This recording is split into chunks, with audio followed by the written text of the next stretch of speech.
You won't talk to me. But whatever you want, if you just want a divorce, I don't want to be tied to you and feel like a bunch of dicks going to me all the time, or, you know, you don't know what it feels like being a guy and you're, you know, you women can be bisexual. I don't like men at all. I mean, I don't like them at all. Yuck. Hey, I can see Dr. Garwood in me for a second. Yeah. He got hit by a car on his bike. He was really, really nice, man. He was my psychiatrist. I think how much he's tripping out being a psychiatrist, you know. And then, you know, maybe them seeing my life after he died. You know, he's with the already died, but he gets to witness that I've gone through all this time, too. But he's still trying to help me, too. And bless you, Dr. Garwood. I saw you on the video. See, videos catch that stuff. We both have the mirror effect of empath, honey. But just because I look like other people, too, doesn't mean I'm not my soul inside. They don't kick me out of my body. And, you know, I'm sorry. I had to slap my ear the one time. I couldn't think of anything else to do. And, you know, I went over the same with Cynthia. You're using the same exact behavior. I wasn't in love with Cynthia. I'm in love with you. So when you do things and it's like her at all, but then you turn around and you don't do the same behaviors like the kill me, the poison me, or any of that stuff. You didn't even steal $1 out of my wallet.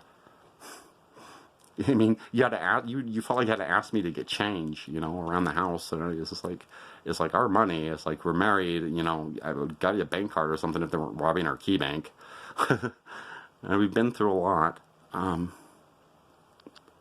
just love you. I just want to talk to you. But you're going to have to wait a few days. Unless you maybe make me a YouTube video or comment on my YouTube videos, subscribe, or whatever you want to do. Mail us, whatever you want to do to, like, just fill me out. You might have already done it with my videos. I hope you have. But, just think about it. And I hope you're healing and you're finding what you need, honey. But, my God, please don't smother me while you're gone. I'm already sad, but, God, you know, emotionally drained. I can't defend myself. And I'm not trying to push you away. Like, I don't love it that you think of me and you help me while you're gone.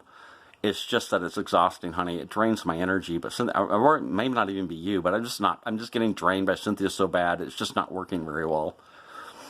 And she's doing that to isolate me so she can kill me in peace. But there's too many people tied to me. And I made this blog. I have to get still a nickel free. I mean, that woman seems like a crazy psycho. But, I mean, remember, Cynthia always channels through her when they're doing anything around people. What a life, too, having to cover this shit up like she's been doing. She's probably exhausted. She'd just rather go to prison at this point. Plus, she really wants her mom to be free. She doesn't want to go to the death row or go to the, you know, death penalty. I think she's kind of trying to tell on herself, too. But she does have dissociated personality disorder. You need to watch Split, the Night Shyamalan movie, too. Any of you people that are... But I'm doing this because Stella Nickel needs to be freed. She needs to be paid reparations. She's going to need a buttload of therapy. And she needs to be paid damages. She's set in prison for 42 years. For her, she's got like, I got away from Cynthia for like 42 years. So like, you know, that's like vacation.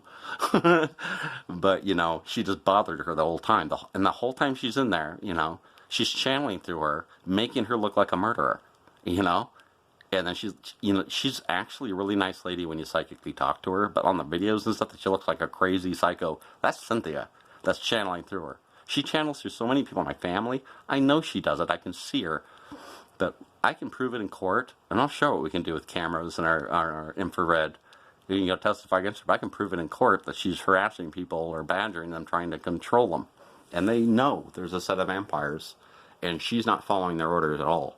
And they do have an order or society, but they're supposed to pay attention to what the naiads tell them. We all work for God. They're light workers too. At least Michelle Belanger? I think it's Belanger. I can't remember how to pronounce her or something. But she's the one with the Vampire Codex. But you gotta remember, the Vampire Codex, from her perspective, they're angels too. And they are. They're one of the 9 orders. But, you know, Cynthia just doesn't have that gland in her brain. I'll tell you the quick pathology, what I think. Cynthia Louise Williams, she developed really early. And she had an older boyfriend, and he started using heavy drugs like heroin and a lot of methamphetamine. At 12 years old, around the time, even if they develop early, about the time they develop early, literally about the time they develop early, and they do onset, and probably every time they develop early, they get interested in sex. But see, the problem is there's this gland that grows in the brain. I can't remember the name. I'm trying to find it. I'm trying to find some media so I can source it, but I haven't been able to find some media, but I'll look some more. It's a gland that grows the girls about puberty, about 12 years old, and it manages your fight and flight response. For a woman who's so emotional, that's really scary. And Cynthia's gone on a romantic program, where she gets romantic trauma, and she got traumatized by that guy so freaking bad. She snapped. And what it's like for her, when we have a panic attack, we go into fight and flight. So we either fight or flee. She'll sit there and just have the panic attack forever. I mean, so she's like never stopped being in fight and fright. I thought she just didn't have one, but I think for her, she never stops. And for her, it's like all the evil of the world, maybe. I have no idea. But pathology, at least in medical, or in medicine, I really believe that she just never developed that gland, and the drug use, and all of it, he was abusive physically. The guy's family was they were all sexually abusive with each other, one of those families, and the grandfather abused everybody, the dad abused everybody, the brothers abused, the oldest brother abused all the other kids. And, well, this is what Cynthia told me, so I don't know how many of this is true. But anyway, Oregon City is where I married, around 2000, or probably around June.